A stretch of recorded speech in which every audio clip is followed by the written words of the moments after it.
यदि आप भी बिहार बोर्ड से मैट्रिक बोर्ड एग्जाम 2025 में सम्मिलित होने जा रहे हैं तो आप सभी छात्र छात्राओं के लिए इस चैनल पे डेली शाम में क्लास की शुरुआत हो रही है। डेली इवनिंग में आपके लिए एक नया क्लास अपडेट किया जाता है डेली इवनिंग में 7 PM पे। तो अगर आप भी मैट्रिक बोर्ड एग्जाम 2025 में सम्मिलित होने जा रहे हैं तो चैनल को सब्सक्राइब करके रखिएगा और डेली शाम में 7 बजे आपको इस चैनल पर आ जाना है क्लास करने के लिए। वर्तमान में हम लोग आपके 2 सब्जेक्ट पढ़ रहे हैं, एक आपका एक दिन मैथ और फिर नेक्स्ट डे संस्कृत से। कल हम लोग मैथ का ऑब्जेक्टिव प्रश्न की चर्चा किए थे, आज हम लोग संस्कृत। तो मैथ में तो हम लोग बस टारगेट निर्धारित किए हैं कि सीधे हम लोग कॉन्सेप्ट सीख रहे हैं, फार्मूला वगैरह की चर्चा कर रहे हैं और उसके बाद उसका ऑब्जेक्टिव प्रश्न सीख रहे हैं, फिर सब्जेक्टिव प्रश्न चैप्टर वाइज। उसके बाद मॉडल पेपर वगैरह तो एग्जाम के समय मिलेगा ही, तो मैथ का आपका तैयारी हो जाएगा। इसी तरह संस्कृत में आपको याद होगा कि संस्कृत में सबसे ज्यादा ऑब्जेक्टिव और सब्जेक्टिव प्रश्न इस संस्कृत के बुक के हिंदी अर्थ से, जो 14 चैप्टर है उसके हिंदी अर्थ से सबसे ज्यादा प्रश्न पूछा जाता है। तो सबसे पहले हम लोग संस्कृत में शुरू किए चैप्टर वाइज पढ़ना और 2 चैप्टर में आपको पूरा पढ़ा चुका हूँ, संस्कृत का सिलेबस वगैरह सभी चीज मैं आपको बता चुका हूँ। आज हम लोग आपकी इसके तीसरे चैप्टर अलस कथा को पढ़ेंगे। पीछे का कोई भी क्लास छूटा होगा सबका लिंक डिस्क्रिप्शन बॉक्स में मिल जाएगा, वहां से आप देखकर पूरा तैयारी कर सकते हैं, या क्लास खत्म होगा तो मैं अपने आसपास कहीं पे भी दे दूंगा लिंक, तो वहां से देख लीजिएगा। ठीक है, संस्कृत के पूरे 100% सिलेबस के हम लोग कवर कर रहे हैं। डेली शाम में 7 बजे आपके लिए नया क्लास अपडेट किया जा रहा है। चलिए समझते हैं तीसरा चैप्टर जो है आपका अलस कथा। आपके पास अगर संस्कृत का बुक वगैरह होगा तो निकाल लीजिएगा तीसरा चैप्टर अलस कथा, क्योंकि मैं लाइन बाय लाइन अर्थ आपको बिल्कुल आसान भाषा में समझाऊंगा और 2 चैप्टर के हम लोग क्लासेस कर चुके हैं, पूरा इस चैप्टर को आज खत्म करेंगे। तो आपको सीधे यहाँ पे संस्कृत पे नहीं हिंदी अर्थ पे, क्योंकि मैं शुरू में सिलेबस में आपको दिखाकर समझा दिया था कि किस रूप में प्रश्न आता है, इसके हिंदी अर्थ से प्रश्न आएगा। तो यहाँ पे अलस कथा का पाठ परिचय दिया गया है, अयम पाठ विद्याकृत से, जो यहाँ से लेकर और यहाँ तक। इसके आइए अर्थ को समझते हैं। तो यहाँ पे जानकारी दिया जा रहा है कि यह पाठ जो अलस कथा हम लोग पढ़ने जा रहे हैं, अलस कथा का मतलब, अलस मतलब आलस्य की कथा है। ठीक है, और यहाँ पे वो ये पाठ जो है वो विद्यापति के द्वारा रचित कथा ग्रंथ जो है पुरुष परीक्षा उससे लिया गया है। यहाँ पे देखिएगा आपका हर एक डाउट क्लियर हो जाएगा। बताया जा रहा है सेम इसका हिंदी अर्थ है लाइन बाय लाइन कि प्रस्तुत पाठ अलस कथा विद्यापति रचित कथा ग्रंथ पुरुष परीक्षा से संकलित है। मतलब जो ये पाठ है अलस कथा, इसके पूछेगा लेखक कौन है, विद्यापति, और एक किस विद्यापति के किस ग्रंथ से लिया गया है, तो विद्यापति के एक कथा ग्रंथ है पुरुष परीक्षा, उससे लिया गया है। तो ये प्रश्न पूछता है विद्यापति कहाँ के कवि थे, तो मैथिली कवि थे। तो ये पहले लाइन से इतना प्रश्न पूछा जाएगा, इसको याद करते चलिएगा। आगे बताया जा रहा है कि यह पाठ सरल संस्कृत भाषा में कथा रूप से विभिन्न मानवीय गुणों का महत्व का वर्णन करता है। जो ये पाठ है अलस कथा, ये सरल संस्कृत मतलब आसान संस्कृत भाषा में कथा के रूप में मानव के अंदर जो आलस्य रूपी शत्रु है उसका क्या क्या दुष्परिणाम है, मानव के अंदर कौन कौन सा, एक सामान्य मानव के अंदर कौन कौन सा गुण पाया जाना चाहिए, इसके बारे में अच्छा से बताएगा ये पाठ। तो इसलिए ध्यान से अंत तक समझिएगा।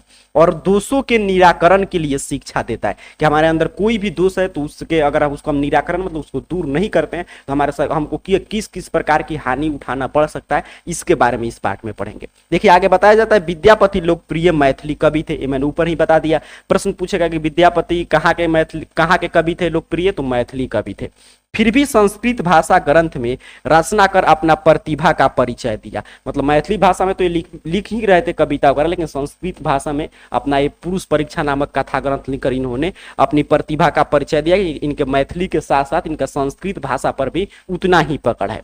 प्रस्तुत पाठ में आलस्य नाम के दोष के निरूपण में व्यंग्यात्मक कहानी प्रस्तुत है। मतलब आलस्य नामक दोष के व्यंग्यात्मक कहानी क्या होता है कि यहाँ पे देखिए लिखा गया है। तो एक ऐसी कहानी है व्यंग्यात्मक। व्यंग्यात्मक कहानी होता है कि आप किसी का मतलब कि मजाक उड़ा रहे हैं। जैसे मान लीजिए कोई व्यक्ति है और वो व्यक्ति जो है एकदम दुबला है, एकदम दुबला पतला है, अब यार उसको बार बार बोल रहे हैं कि तुम बहुत मोटे हो, तो इसका मतलब आप क्या करें, उसका व्यंग उड़ा रहे हैं, मतलब उस पर व्यंग कर रहे हैं, उसका मजाक उड़ा रहे हैं। ठीक है, अर्थात कि सीधे विपरीत चीज कह के जो चीज अच्छा हो उसको खराब दिखाना है, खराब है अच्छा दिखाना। मतलब ये नहीं कि आपका ये नहीं है कि मतलब अच्छा को आप खराब दिखा रहे हैं, बट आप व्यंग करें ताकि वो आदमी सुधर जाए। ठीक है, तो वही व्यंग्यात्मक जो है एक कहानी है।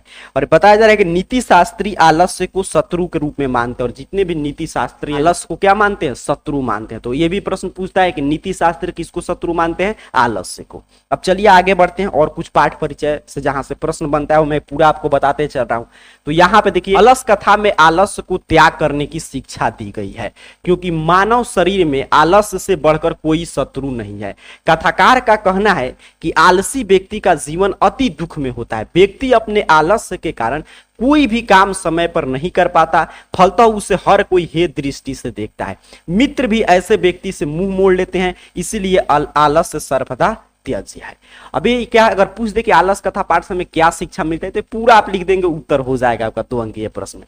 अब यहाँ पे क्या बताया जा रहा है कि नीतिकार जो है आलस्य को सबसे बड़ा शत्रु मानते हैं, और इस पाठ में दिखाया गया कि कैसे आलसी व्यक्ति अपने जीवन के जो भी मूलभूत आवश्यकता है, रोटी कपड़ा मकान, उसको भी पूरा करने में आलस्य दिखाने लगता है। और बताया जा रहा है जो भी व्यक्ति आलसी होता है वो सीधे सीधे खुद के नजरों में गिरता है, समाज के नजरों में गिर जाता है, क्योंकि अपने आलस्य प्रवृत्ति के कारण वो कोई भी काम समय पे नहीं कर पाता है, और धीरे धीरे समाज के लोग उससे मुंह मोड़ने लगते हैं, उसके मित्र वगैरह भी एक समय पर उसको छोड़कर चले जाते हैं। इसीलिए आलस्य अगर आपके अंदर है तो आलस्य को त्याग कर देना चाहिए, क्योंकि समझिए अगर आलस्य है तो आदमी पढ़ाई वगैरह नहीं कर। आलस्य का मतलब होता है कि आप कोई भी काम आपको दिया जा रहा है उसको समय पर पूरा नहीं करें, बहुत आपके अंदर अगर अधिक आलस्य है तो काम ही आप नहीं करना चाहते हैं, ठीक है, तो यही होता है आलस्य। और आगे हम लोग आपके नीति श्लोक का पाठ में पढ़ेंगे, उसमें एक श्लोक भी है कि अगर उन्नति चाहने वाले मनुष्य को 6 दोष छोड़ देना चाहिए। भी आपका आलस्य, दीर्घ सूत्रता, लोभ, क्रोध, इन सभी दोष की चर्चा हुआ है, तो नीति श्लोक का पाठ में हम लोग पढ़ेंगे। चलिए आगे बढ़ते हैं। आपका यहाँ से पाठ की शुरुआत हो रहा है, यहीं से अब पाठ की शुरुआत है। अब यहाँ पर अगर आपका बुक वगैरह होगा तो आप मिला सकते हैं। बताया जा रहा है कि मिथिला में वीरेश्वर नाम के मंत्री था। अब वीरेश्वर नाम का मंत्री कहाँ था, प्रश्न आएगा, तो मिथिला में था। अच्छा, वीरेश्वर क्या था, ऑप्शन रहता है राजा, मंत्री, सिपाही, तो क्या था, मंत्री था। वह स्वभाव से दानशील और दयावान था। ये प्रश्न पूछे कि वीरेश्वर स्वभाव से कैसा था, तो दानशील था। दानशील का मतलब क्या है, ये किसी को भी दान देने की प्रवृत्ति हो, जो भी जरूरतमंद लोग हैं उनको आप दान वगैरह दे रहे हैं, जो भी आपके पास जितना शक्ति है उसके अनुसार। और दयावान थे, मतलब कि किसी भी प्राणी के दुख को देखकर जो जिनका खुद का मन करुणा से भर आए, उनको मदद करने जिनका इच्छा उत्पन्न हो जाए, उसे हम लोग क्या बोलते हैं, काफी दयालु और दयावान प्रवृत्ति के व्यक्ति थे। कौन, वीरेश्वर। चलिए, वह सभी निर्धन और अनाथ के प्रतिदिन भोजन देता था। जितने भी लोग निर्धन थे मतलब धनहीन थे, और जितने अनाथ थे जिनका मतलब कोई नहीं था, उनको प्रतिदिन वो भोजन कराते थे। कौन, वीरेश्वर। उन्हीं में आलसियों को भी अन्न और वस्त्र देता था, और उसी क्रम में समझिए निर्धन और अनाथ को देते थे, उसी क्रम में आलसियों को भी अन्न और वस्त्र दिया करते थे। इसलिए तो बोला गया कि ये व्यंग्यात्मक कहानी, व्यंग किया जा रहा है कि आलसी के पास सब चीज है। आलसी के पास अगर धन भी है तभी वो भी खत्म कर देता है आलस के चलते। अच्छा, वो अनाथ भी नहीं, उसके पास सब कुछ है, फिर भी आलसी को, वीरेश्वर के दृष्टिकोण से आलसी को क्या समझते थे, निर्धन और अनाथ समझते थे। तो इसीलिए शुरू में बोला गया कि व्यंग्यात्मक कथा, आलस दोष पर व्यंग किया गया है। और उनका यहाँ पे देखिए श्लोक यहाँ पे बताया जा रहा है, उनका मानना था कि निकृष्ट या अक्रमण्यों में आलसियों का प्रथम स्थान है, क्योंकि वह जठराग्नि अर्थात पेट की ज्वाला को शांत करने के लिए कुछ नहीं कर सकता। इनका मानना था कि निकृष्ट अर्थात कि जो किसी लायक आदमी नहीं है, अकर्मण्य, जो अपने कर्म से भाग रहा है, ऐसे लोगों में सबसे प्रथम स्थान किसका है, आलसी का है, क्योंकि वह अपने पेट की ज्वाला को शांत करने के लिए, अपने जठराग्नि मतलब भूख को भी शांत करने के लिए कुछ नहीं कर पाते हैं। चलिए आगे बढ़ते हैं और यहाँ पे आगे के अर्थ को समझते हैं। यहाँ पे अब आपके बुक में जो यहां से लेकर यहां तक दिया गया इस अर्थ को समझते हैं। बताया जा रहा है कि तब आलसियों की इच्छित लाभ सुनकर बहुत से बिना परिश्रम भोजन पाकर तोंद बढ़ाने वाले वहां इकट्ठा हो गए। जैसे ही मिथिला के मंत्री वीरेश्वर ने निर्देश दिया अपने राज्य में कि जो मैं अनाथ निर्धन को भोजन वगैरह कराना, उसी तरह आलसियों को मैं वस्त्र और भोजन दूंगा। उनके लिए एक अलग साला मतलब आलसियों के रहने के लिए घर वगैरह का निर्माण करा दिया गया, क्योंकि वीरेश्वर का मानना था कितना भी ज्ञान की बात कर ले, कितना भी उसको मोटिवेट कर दे, लेकिन आलसी कभी भी अपने आलस्य को नहीं छोड़ सकते हैं। ठीक है, तो अब जैसे ही ये खबर फैला उनके राज्य में, वैसे ही जितने भी जो आलसी नहीं थे वो भी भोजन, क्योंकि अब देखिए बिना बैठे, अगर बैठे आपको बिना काम किए हुए भोजन वस्त्र इत्यादि मिले तो कोई भी कार्य भला क्यों करना चाहेगा। तो जो आलसी नहीं थे वो भी वहां पे आ गए बैठकर के आलस का ढोंग करके कि हम भी आलसी हैं, हमको भी वस्त्र और भोजन मिलना चाहिए। आगे बताया गया है कि यहाँ पे जो श्लोक है इसका अर्थ है, सुविधाजनक स्थिति ही सभी चाहते हैं, बिना हाथ पैर हिलाए सभी सुख सुविधा और भोजन चाहते हैं, फिर भला अपने सजातियों से सुख उपभोग करते हुए कौन जंतु न दौड़ जाएगा। सजाति नाम सुखम दृष्टवा के न धावंती जंतवः। यहाँ पे लिखा गया है कि सजातियों के सुख उपभोग करते हुए कौन जंतु न दौड़ पाएगा। बताया जा रहा है कि सभी व्यक्ति जितने भी इस प्राणी है इस धरती पे सभी सुविधाजनक जीवन जीना चाहते हैं, और बिना हाथ पैर हिलाए मतलब अगर बिना कुछ किए आपको सुख सुविधा और भोजन मिले तो उसे कौन नहीं लेना चाहेगा। ठीक है, उसे कौन नहीं लेना चाहेगा। और ये मनुष्य में प्रवृत्ति पाया जाता है या कि हर एक जीव जंतु में कि अगर वो अपने जीव जंतु के सुख को देखता है तो उधर वो भागता चाहता है कि कहाँ से इसको इतना चीज मिल रहा है, मुझे भी वो चीज मिलना चाहिए, ठीक है। तो ये इसलिए कहा गया यहाँ पे कि सजाति नाम सुखम दृष्टवा के न धावंती जंतु, कि अपने जाति के सुख को देखकर, जाति का मतलब जैसे मानव जाति में कोई व्यक्ति सुखमय हो गया तो उसके गांव वगैरह का जो भी उसके जाति का मतलब नहीं कि उसी कास्ट के जो भी उसके माने मानव जाति तो पूरा मानव की बहुत हो रहा है, उसको देखकर वो कार्य करना शुरू कर देते हैं, आप देखे ही होंगे। उसी तरह जानवर में भी है कि कोई जानवर कहीं पे जाकर देखिए भोजन वगैरह कहीं से इकट्ठा किया तो सभी जानवर वहां पे पहुंच जाते हैं। तो ये हर एक जाति में गुण देखा गया कि अपने जाति के सुख को देखकर उस जाति के बाकी लोग उस तरफ भागते हैं, दौड़ते हैं और खुद सोचते हैं कि इसी तरह मुझे भी सुख की प्राप्ति हो। अब चलिए आगे बढ़ते हैं, आगे चैप्टर में बताया जा रहा है जो आपका यहां से यहां तक का चैप्टर है, इसके अर्थ को यहां पे समझेंगे। बताया गया कि इसके पश्चात आलसियों को ऐसा सुख देखकर धूर्त लोग भी बनावटी आलसी दिखाकर भोजन प्राप्त करने लगे। वही हम लोग जो भी धूर्त लोग थे, चलाक लोग थे, वो भी बनावटी आलसी कि मुझे भी काम करने वगैरह का मन नहीं करता है, वो भी अपना कर वहां पे अल्लाह सलाह में रहकर भोजन वगैरह प्राप्त करने लगे। अब यहाँ पे देखिए आगे बताया गया है, इसके बाद अल्लाह सलाह में बहुत धन व्यय देखकर उस साला, साला मतलब क्या होता है, घर, निलय, निकेतन, गृह, भवन, आलय, धाम, आवास, अगार, कुटी, शाला, सदन, ऊक, बेस्म, निवास, ये सभी शब्द जो मैं बोला हूं ये सभी घर के पर्यायवाची शब्द है। तो शाला का मतलब घर होता है। तो इसके बाद अल्लाह सलाह में बहुत धन व्यय होता हुआ देखकर उस शाला को चलाने वाले लोग एक राय किए कि यदि पोषण करने की बुद्धि से या दया से स्वामी केवल आलसियों को ही वस्तु देते हैं और छल से कपटी आलसी भी उसे प्राप्त कर लेते हैं तो यह हम लोगों की गलती है। अब देखिए जो भी मतलब मिथिला के मंत्री वीरेश्वर थे, उन्होंने धन वगैरह दे दिया कि चलो आलसियों को तुम लोग भोजन कराओ, और वहां पे जो भी अल्लाह सलाह के कर्मचारी नियुक्त किए थे उन पर छोड़ दिया गया। अब मंत्री तो डे बाय डे आ नहीं रहे हैं वहां पे। अब कर्मचारियों ने क्या देखा कि यहाँ पे संख्या बढ़ते जा रहा है, और जो भी मान लीजिए वहां से बजट पास हुआ कि एक मंथ में इतना में काम चलाना है, वो खत्म हो रहा है 1 से 2 दिन में। तो उन्होंने कहा कि इसमें तो मंत्री की कोई गलती नहीं है, मंत्री के चलिए दयालु है, उनके अंदर दया की भावना है, इसी वजह से वो आलसियों को समझ रहे कि तो कर्म, उनका मानना है कि आलसी सबसे ज्यादा निकृष्ट व्यक्ति है, कुछ नहीं कर सकते हैं, अपना भोजन भले ही बिना खाए हुए मर जाएंगे बट वो आलस के चलते कुछ कार्य करके अपना भोजन भी नहीं जुटा पाएंगे। तो अपनी उस दयालुता प्रवृत्ति के कारण वो भोजन करा रहे हैं, लेकिन जो कपटी आलसी भी आ जा रहे हैं और वो भोजन कर पा रहे हैं, तो ये तो हम लोग गलती है, जो कर्मचारी नियुक्त किया गया उसकी गलती है, वो पहचान नहीं पा रहा है कि कौन रियल आलसी है और कौन जो है बनावटी है। तो उन्होंने निर्णय लिया आलसियों की परीक्षा लेने के लिए। आगे बताया जा रहा है यहाँ पे, ठीक है उन आलसियों की परीक्षा किया जाए। ठीक है, उन्होंने कहा कि चलिए हम लोग परीक्षा करते हैं। ऐसा विचार कर प्रस्तुत अवस्था में व्यवस्थापक लोग अल्लाह सलाह में आग लगाकर हल्ला कर दिए।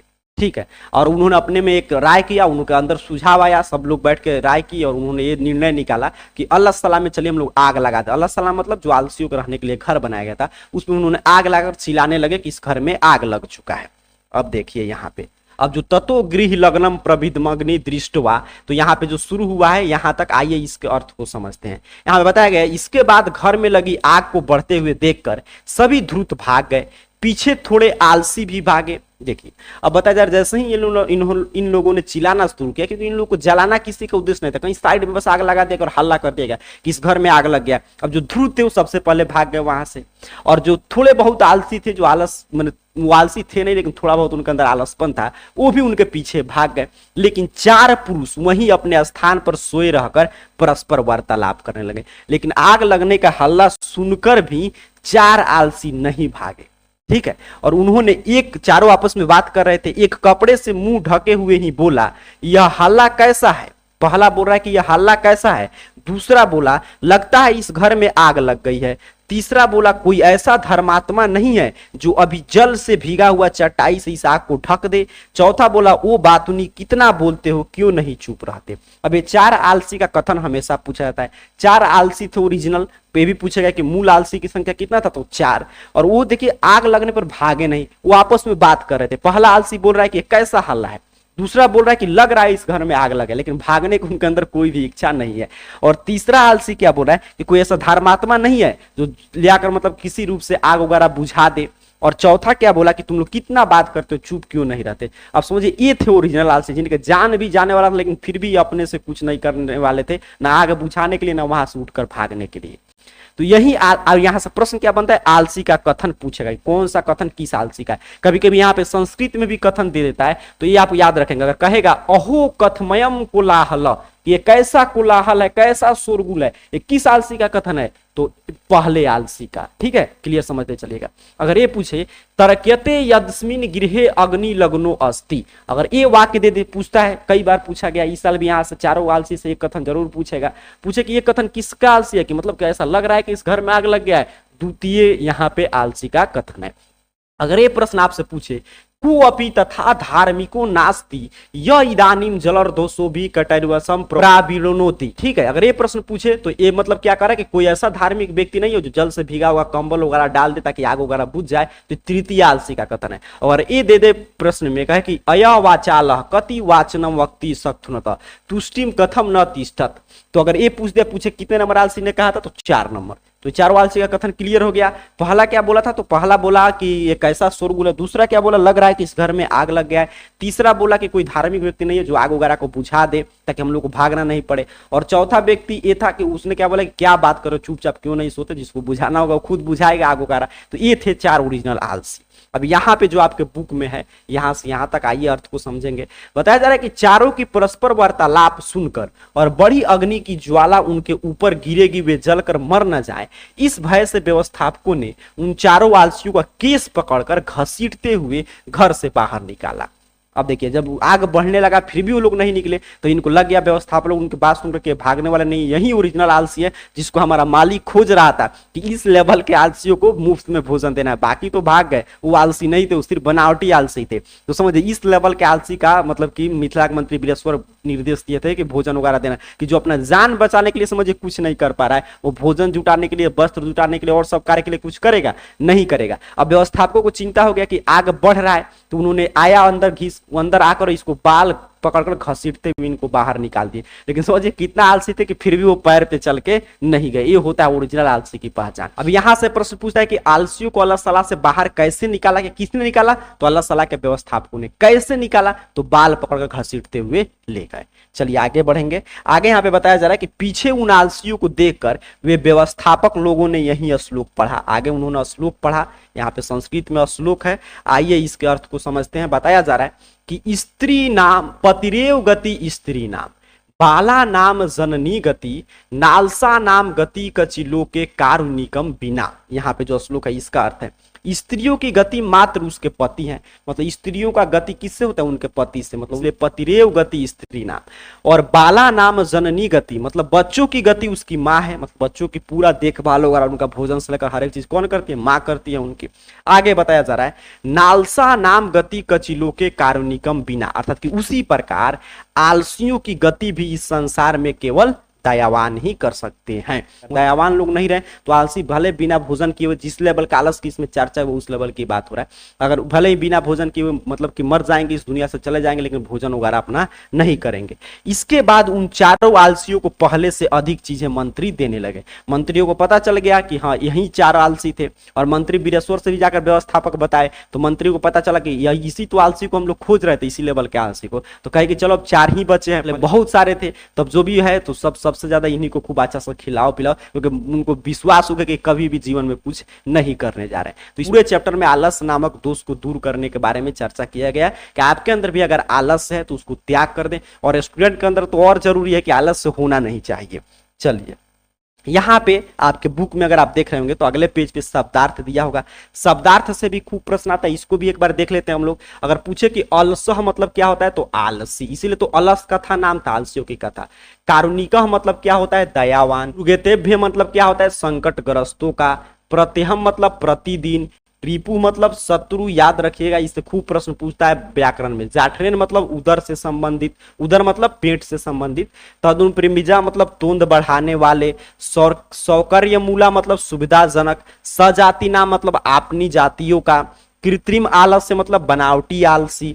बहुद्रव्य मतलब अधिक धन का खर्च। परम दृष्ट मतलब विचार किया गया। बुद्धियम मतलब बुद्धि से। प्रमाद मतलब आलस्य, ठीक है, प्रमाद मतलब क्या होता है, आलस्य। आगे भी है यहाँ पे कि परमृष्य मतलब विचार करके। प्रसुप्त मतलब सोया हुआ। वहीनम मतलब अग्नि को या आग होता है सिर्फ। दप्यति मतलब दिलवाता है। गृह लग्न मतलब घर में लगी। प्रविर्धम का अर्थ पूछेगा तो फैली हुई, बढ़ी हुई। ईसत का पूछे तो थोड़ा। जलार्दे का जल से आर्द्र मतलब जल से जो भीगा हुआ हो। कटही मतलब चटाई। प्रवृत्ति मतलब ढकना है। अच्छा, अब तुसनी मतलब मौन, आलापम मतलब बातचीत, आकृति से मतलब खींच कर, आलोक के मतलब देख कर। तो ये पूरा एक बार याद रखिएगा क्योंकि अर्थ कभी कभी पूछता है। संधि विच्छेद समास जो भी आपसे पूछा जाएगा, तो ये बुक का मैं बता रहा हूँ, बुक का आपका होगा तो चैप्टर वाइज पलटिएगा तो आपको पता चल जाएगा। तो बुक में इस चैप्टर में इतना ही संधि है, तो एक बार देख लेंगे क्योंकि संधि वगैरह पूछता है तो यहीं से पूछेगा। फिर आगे की तरफ समास वगैरह ये भी पूछेगा तो यहीं से पूछता है। जैसे कभी कभी समास का यहाँ पे पूछ देगा पूरा, मतलब कि पुरुष परीक्षा का समास विग्रह बताइए, तो पुरुषस्य परीक्षा। कौन समास है तो तत्पुरुष। अक्षम बुद्धिया का बताइए तो अक्षम बुद्धिया। कौन समास है कर्मधारय तत्पुरुष। मैथिली कवि कौन समास है तत्पुरुष है। नीतिकार कौन समास है तो उपपद समास है। मानव गुणा नाम कौन समास है तत्पुरुष समास है। जलदरी कौन सा समास है तत्पुरुष। नियोगी पुरुष ही कौन समास है कर्मधारय। बहुद्रव्यम कौन समास है षष्ठी तत्पुरुष। तो इसको एक बार जरूर देख लीजिएगा। आगे ये सब जो प्रश्न है आपके बुक का संस्कृत में मौखिक प्रश्न, इस पे आपको ज्यादा ध्यान नहीं देना है क्योंकि ये सब प्रश्न अभी इस रूप में नहीं पूछा जाता। इस रूप में मैं जो चैप्टर पढ़ाते समय बता रहा था उसी रूप में ऑब्जेक्टिव पूछा जाता है। और सब्जेक्टिव भी यही पूछेगा कि चारवालसी का कथन लिखे, अलस्कता पाठ से क्या शिक्षा मिलती है, ये सब यहाँ से सब्जेक्टिव प्रश्न बनते हैं। तो ऑब्जेक्टिव सब्जेक्टिव का पीडीएफ मैंने पूरा चैप्टर पढ़ा दिया। आपको प्राप्त करना है तो AR कैरियर पॉइंट सर्च कीजिएगा। इस चैनल का नाम AR कैरियर पॉइंट, टेलीग्राम पे या व्हाट्सएप चैनल जो भी आप यूज करते होंगे सर्च करके आप ज्वाइन हो सकते हो। वहां पे सभी पीडीएफ नोट्स वगैरह सेंड कर दिया जाता है। कौन सा क्लासेस कब आता है उसका डायरेक्ट लिंक भी वहां पे भेजा जाता है। सबका डायरेक्ट लिंक मैं डिस्क्रिप्शन बॉक्स में दे देता हूं, वहां से देख लीजिएगा। कोई भी क्लास से छूटा होगा तो मेरे आसपास पूरा प्लेलिस्ट का लिंक आ रहा होगा, तो उस पर क्लिक करके पूरा अपना संस्कृत का आप 100% सिलेबस कवर कर सकते हैं। डेली शाम में 7 PM पे क्लास चल रहा है, तो चैनल को सब्सक्राइब कर करके और मिलते हैं कल फिर शाम में 7 PM पे। तब तक के लिए आप सभी को बहुत बहुत धन्यवाद।